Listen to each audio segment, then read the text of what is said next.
14 нови доктори на науки беа промовирани на Универзитетот Свети Климент Охридски во Битола.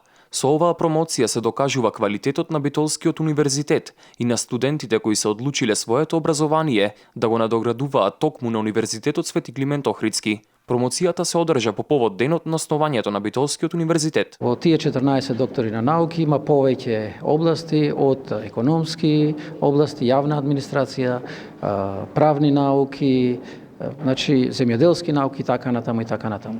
Тоа значи дека универзитетот дава свој придонес во збогатувањето на научната мисла, но и на истражувачката работа во Република Македонија. Се надеваме дека нашиот универзитет ќе остане да биде атрактивен за овај највисок степен на образование за кандидатите кои што се од Македонија, но имаме поприличен број од странство. Бројот на докторанти се зголемува на овој универзитет, но исто така е зголемено и времето за кое треба да биде изработена докторската дисертација. Тоа го налагаат новите прописи со новиот систем на докторски студии, кој што налага 3-годишно студирање, да речем во комбинирани активности за да се стигне до докторатот. Тоа на некој начин обезбедува повисок квалитет за сите оние кои што ќе се запишат на нашиот универзитет. Досега во рамките на 37 годишното постоење на Битолскиот универзитет Свети Климент Охридски, на неговите факултетски единици со титулата доктор на науки се стекнале над 250 лица.